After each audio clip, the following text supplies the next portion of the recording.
Greetings, my beautiful lovelies. It's Emmy. How are you? It's great to see you and welcome back. Today's video is sponsored by Growth Therapy. Growth Therapy is a mental health platform that connects clients with independent licensed therapists and psychiatric providers. Growth Therapy believes that mental health care should feel human, and I love that approach. I feel like there's a lot of stigma when it comes to talking about our mental health and mental well-being, and I think it's really important to be vulnerable and truthful with yourself when it comes to your mental health and how you are feeling. I know that there are many stages in my life where I could have used some mental health support, but I didn't know how to find it. And something like Growth Therapy would have been really helpful to me because they believe in access and making mental health care more affordable. Growth Therapy has access to over 125 different healthcare plans, and the average amount per session is about $21.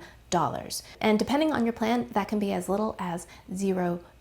Growth Therapy operates on a pay per session model rather than paying for a subscription. It's absolutely subscription free. I also like the freedom of being able to choose your own therapist. There's no matching involved, and all the therapists are independent. They are not Grow employees. And I really like that Growth Therapy is made to fit your life. You can schedule an appointment for the weekend or in the evenings or afternoons when you are available.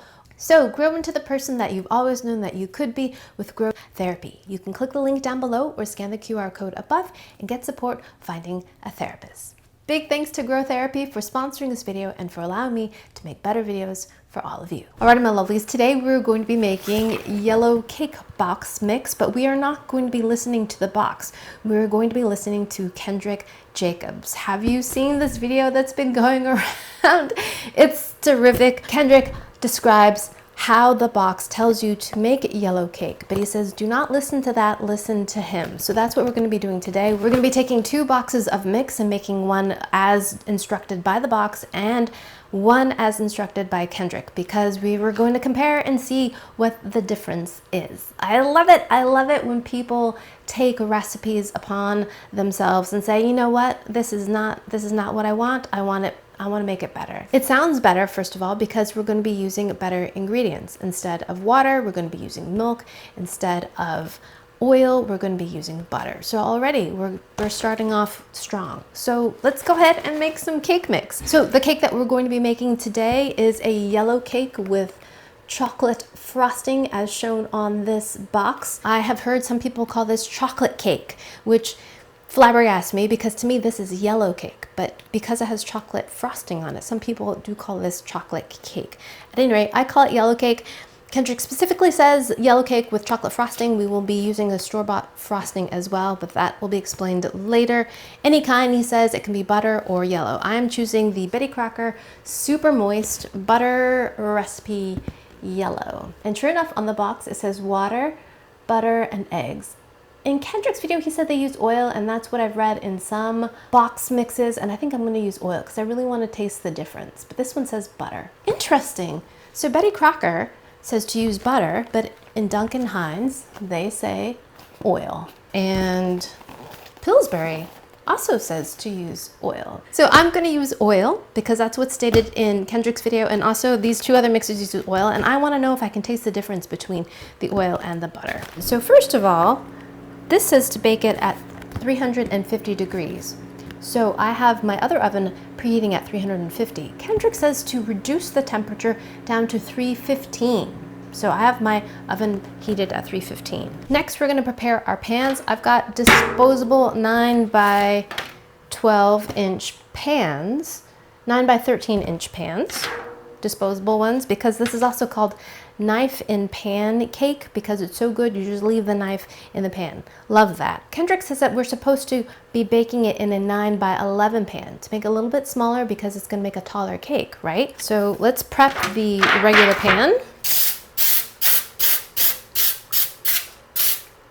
And to make my 9 by 13 into a 9 by 11, I've taken some heavy duty aluminum foil and folded it up. And we're going to create a little dam here, a little moat. So I'm going to use a couple binder clips on the side here to hold this foil in place. Boom. And we have a smaller pan. See what I just did? I created a little divider so that we have a 9 by 11 inch pan. Boom. Brilliant. Don't forget to spray it. Brilliant. I shouldn't call it brilliant because I don't know if it's going to work, but I feel pretty confident. Okay. Cake mix into one bowl. Cake mix into the other. Now we are ready to mix the batters. Super simple. Eggs. Cake box mix says 3. So we're going to do 3 on this one. Oh my gosh. 3 eggs. Kendric's, we're going to use 4 eggs. Starting strong. Next, we're adding cake mix. Says 1 cup of water. Kendric says 1 cup of milk. Next, 1/3 cup of oil. That goes in the cake mix. Kendric says 1 stick of melted butter. Clearly an improvement. Finally, a little splash of vanilla. Kendric's recipe. And now we mix for 2 minutes. Let's see how ambidextrous I am. Not too bad.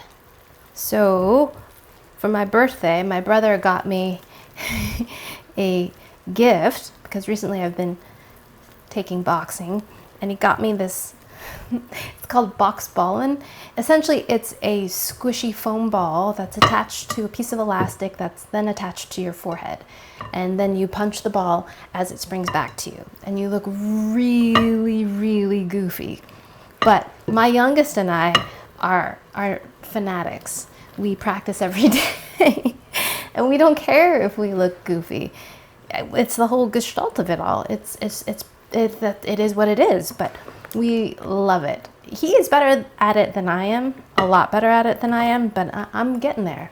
But anyways, this idea of ambidexterity has me thinking about box ballin' because we punch with both hands. At any rate, I'm going to keep mixing this. It says for a full 2 minutes. Beat vigorously. Mixer on medium speed by hand for 2 minutes. Okay, I'll come back after I've done that. So I whipped both of these up for 2 minutes using my hand mixer. Now we're going to put them into their respective pans. In our adapted pan, we're going to add the mixture, which is definitely thicker than the recipe directions box. Thick and fluffy. I'm going to push it into the corners.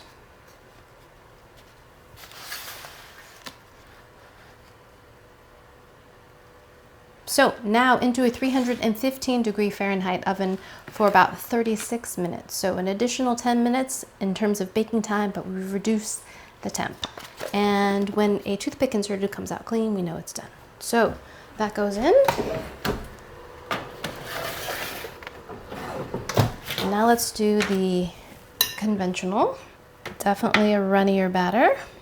And this is going to be more spread out because the pan is bigger. So it's going to be a thinner cake.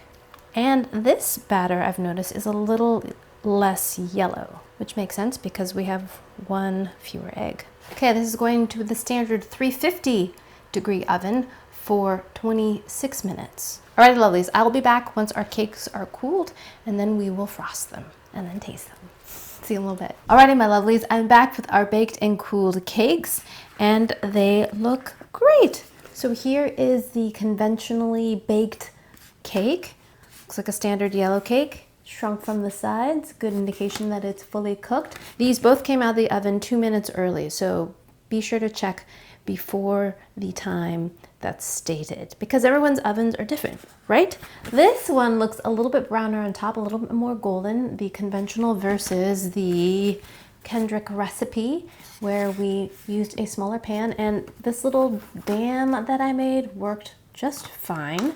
I'm going to remove these clips, we don't need them anymore, but yeah, that worked just great. And the cake is definitely taller. Now that they're fully cooled, we can frost them. If we frost them when they come right out of the oven, our frosting will just melt. Kendric very specifically states to get the Betty Crocker Hershey's milk chocolate. I have never tried this store brand of frosting before, but this is what we're using. And he has a particular method for that as well.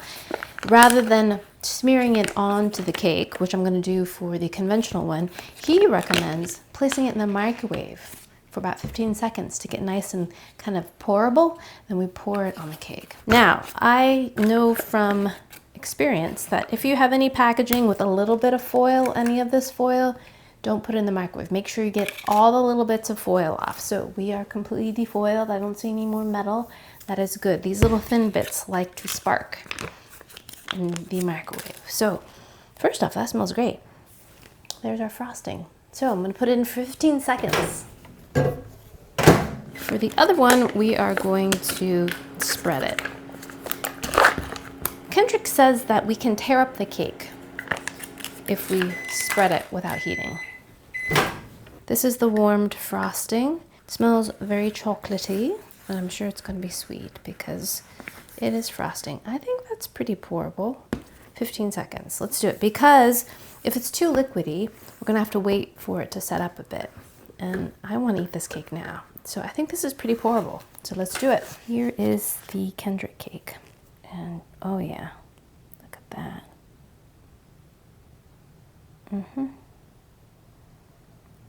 Just gonna do the whole container, right? Right, that's the entire container. And now we're just gonna, you know, swoop it all over the place. Just 15 seconds, right? Just enough to soften things. Oof, that looks luscious. It's got the consistency of like pudding, you know? So that is the warmed up frosting swooped onto the cake. Now, let's try the conventional method of just using a spatula to spread it on. Oh yeah, a lot thicker. Not too bad. I'm gonna have to get bigger dollops here. Let me just dump this onto the cake and then we'll swoop it with the spatula. All right, just emptied out the container. And yeah, this is working just fine. The consistency is definitely different, much thicker, less shiny, but this is gonna mat up, I think, once it's had some time to cool completely. But this is fine. That looks pretty stinking good. Warmed frosting, cool frosting. Both look good. But what does it taste like? That is the big question. All right, lovelies, both of these cakes look lovely. Conventional cake with its room temperature icing looks lovely. Kendric's cake with a few changes in instruction and in ingredients looks lovely as well. First cut looks great, super fluffy. Oof, looks gorgeous. Kendric's cake. Looks good. Both of them came out of the pan beautifully, no sticking. All right, here is standard cake. Kendric's cake, standard cake. Are we seeing a difference here? Yeah, this cake is noticeably taller. No change in technique, just a smaller pan. And this one is definitely more yellow than this one because this has an extra egg in it. All right, let's give it a taste. Okay, standard cake made with oil and water and 3 eggs. Itadakimasu.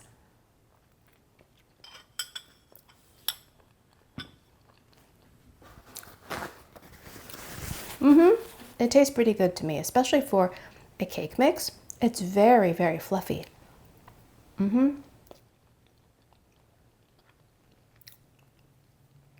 Light and airy.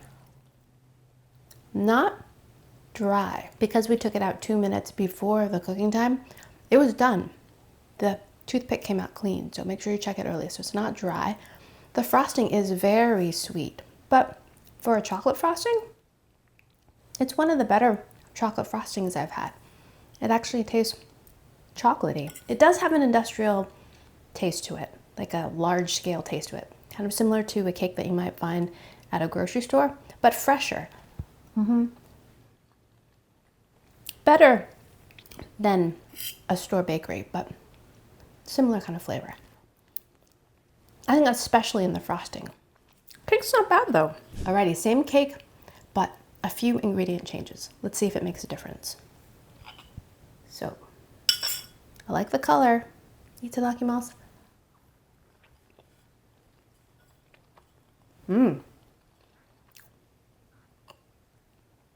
There is a difference. This cake is moister, still airy and fluffy, but it's moister and richer in flavor and consistency.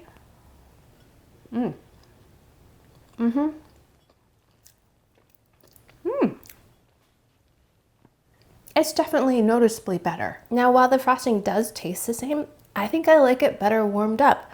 Somehow it spreads it out a little bit thinner. It doesn't feel as thick on top. Maybe I just got a section that had a thick bit of frosting on it, but I like less frosting and the consistency is smoother. But the cake, I think, is really what's different and improved. It's marvelous. Winner. Absolutely. All of the changes, I think, were improvements. The cake is taller, so it feels more luxurious. It looks more luxurious. And the flavors are better and improved and enhanced. Delicious. What a great hack. Using ingredients you probably have already, you can bolster and enhance and improve a $2 box of cake mix. Terrific. Kendric has also posted a chocolate cake recipe or a brownie recipe. Let me know in the comments if you want to see that side-by-side comparison. I am also very curious. Alrighty, my lovelies, thanks so much for watching, and big thanks to Grow Therapy for sponsoring this video. Grow into the person that you've always known that you could be with Grow Therapy. Click the link down below or scan the QR code above. Thanks again for watching. I hope you enjoyed that one. I hope you learned something. Please share this video with your friends. Follow me on social media, like this video, subscribe, and I shall see you in the next one. Toodaloo, take care, bye!